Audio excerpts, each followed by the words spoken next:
Hello everyone, welcome back to Simple Money. I'm Shanae and I'm here today to talk about something I'm calling my money mindset, or I don't know what to call it. I would call it money activities, but some things are passive. So all right, we're just gonna talk about money. Let's just talk about money as a business owner, kind of what you, or at least what I kind of think about and how I categorize income, essentially. And yeah, all right, let's get into it. Okay, so let's just get into it. I don't know what to call it, but let's just get into it. So I've drawn out a little something here. I don't know if you guys can, okay. Maybe I'll try to put something up on the screen here. But so there's three major categories that I think about as it relates to having money come in, or at least to leave more slowly. If that makes any sense. The first one is to create money. So creating money is super important. The second one is to collect money, and that's owed to you. And then the third category would be to save money. And I have a couple of subcategories for each of those three. And I just want to kind of go over them. And then hopefully when I explain all of that all together, you can kind of see a bit of a, I guess like a money ecosystem of kind of how things kind of feed each other, so to speak. So here goes nothing. For the creation of money, I've further broken that down into active income and passive income. And so my active income right now is being a notary. So I'm providing notarial services. I'm going to people's homes and offices, and I'm getting paid in return for that work. But even that is not like an exact exchange for money for time, because I could get the same amount or more for a activity that takes 10 minutes, 20 minutes. It just depends kind of how that all works out. So it's not exactly like a regular job where you work 3 hours and you get this amount per hour, and so it's very predictable as to how much money you're going to get. Being a notary, at least in my experience, is not like that at all. But that is what I would call active creation of money, because I've got to do something in order to get that money on a constant, ongoing basis. So each time I do something, I get paid. That's the trigger. But a passive way of creating money, again, and then I've broken that into, well, there's always passive, and then there's the residual. So the residual is like active that then became passive. So a residual creation of money example would be if you write a book. So it takes a lot of work to write a book, but once you write it and you set up your distribution channels, it then becomes passive. So we call that whole process residual, because you only have to work in the beginning, and then afterwards, theoretically, you'd be able to sell books while you sleep, and you could have someone else do the shipping, or they could be ebooks and they would be automatically emailed to people, or you provide a link for them to have access to it automatically. And so you're no longer actively working to bring that money in. And so that's where the whole residual thing goes. As far as always passive, I mean, most people think about like long-term rental properties, where you just purchase a building and that's pretty much it. You hand it over to a property manager. They decide who's gonna live there. They collect rent. They evict people that need to be evicted. They coordinate what things need to be fixed, if a plumber needs to come, and so on and so forth. And so you're really hands-off. And that one's like an always passive money creation tactic. But I would also, you know, in these modern times, I would say creating an Amazon store is also, I would say, pretty passive. In the same way that all you need to do is purchase maybe, yeah, in the same way that you just purchase a home and then you kind of hand things off, you could pretty much do the same thing with creating an Amazon store. You could have people kind of handle customer service for you. Amazon would do the shipping for you. And yeah, you might even be able to purchase an existing Amazon store that you just kind of take over and just reap that income every week or month or whatever. So that's an example of something that's passive, but always passive, not just residual passive. So then my second category is the collection of money. So being in the short-term rental space, the collection of money kind of falls into two categories. And well, I would say it's actively creating money when I'm the one like managing short-term rentals, cleaning them, dealing with customers. That's more of a creation or active portion. But one of the ways that I collect money on top of an exchange for the kind of active work I'm doing with people is if there's some type of damage and I have an insurance claim.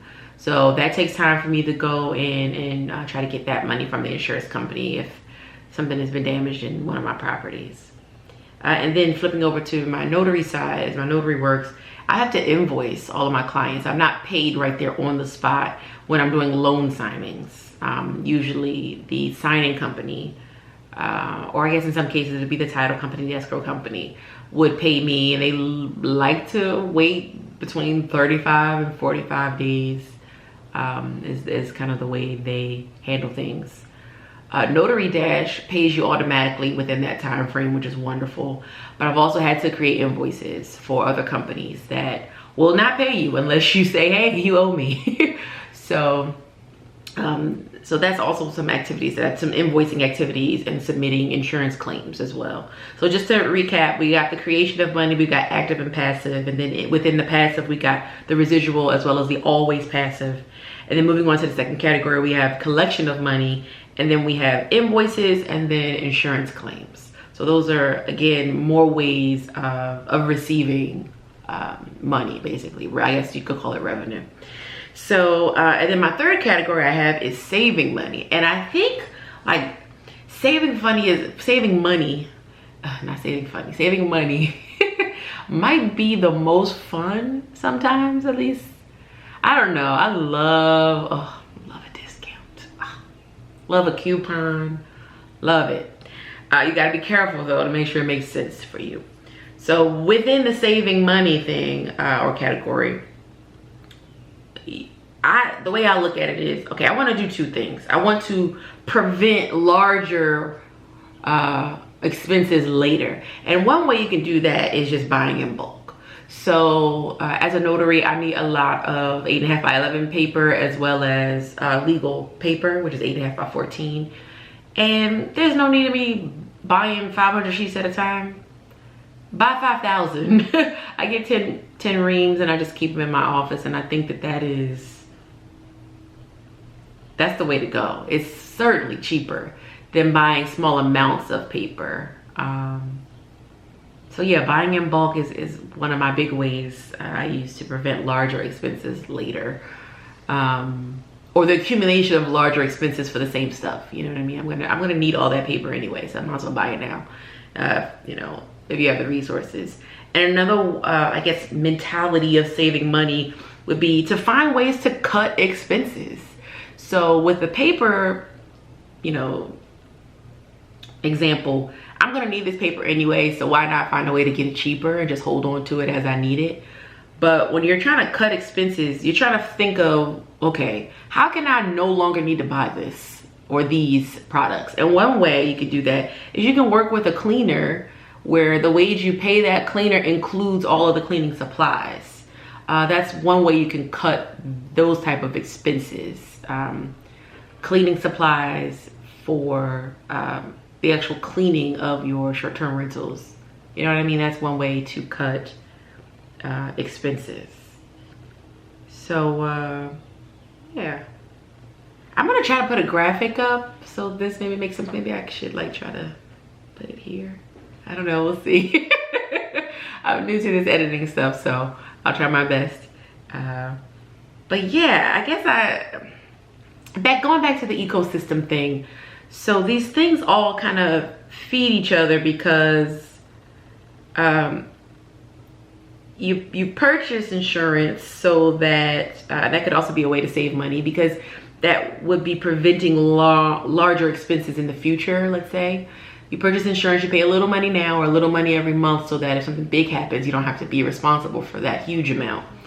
And so that goes into collecting of money, and you file an insurance claim, you know what I mean, to get a portion of what's, you know, been damaged, or the entirety of what's been damaged, replaced, or repaired for you. And the invoicing as a way of collecting money as a notary goes right back into creation of money as a notary. You're actively working to get that money. So yeah, everything all works together. So I guess you can call it like a money mindset ecosystem. Yeah. And so to me, all three of these things are very, very important. All three categories: the creation of money, the collection of money, and the saving of money. Very, very important as a business owner. Perhaps if you just work a 9 to 5 and you don't have any entrepreneurial aspirations, you may not have to worry too much about collecting money. I don't know. I mean, I guess everybody has some type of insurance, like car insurance, that kind of stuff. But I don't know if you'd be worried about that on a day-to-day basis or even a weekly basis, as I think business owners are, with invoices and insurances and stuff like that. But I think everybody pretty much thinks about saving money and creating money. So, but as a business owner, I think the collection of money is also another concern. Another thing that needs strategy. I'll put it that way. These three categories of money focus are things that I actively strategize and try to put in place, so that my life can be easier. Is that why? So my life can be easier, so I can make more money. So I can make more money more easily. There you go. That's it. Yeah. All right, well, I'm deep in thought. Have a great day. Have a great day, everyone. And I hope you're enjoying your life, you know. All this stuff is great, but if you're not happy, what's the point? You know what I mean? Figure out what makes you happy. This kind of stuff I'm happy to talk about and to research and to put together a plan and strategy for. I enjoy that kind of stuff, you know. But I encourage all of you to be happy, you know what I mean? To figure out what it is. And you know, to be honest with you, I think Abraham Hicks is a wonderful speaker and thought leader in a lot of amazing categories, which I won't get into too deep right now, but she has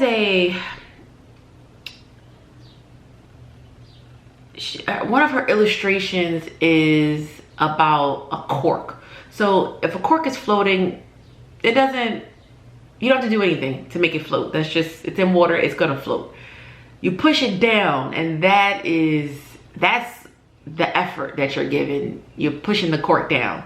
And when your cork is down, let's equate that to unhappiness.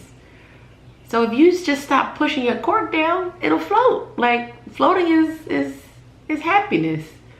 So sometimes and I'm speaking for myself here, sometimes if I'm unhappy, it's because I'm pushing my cork down. If I just let it go, everything will be fine, you know? So, yeah. Anyway, have a great day, guys. All right, bye.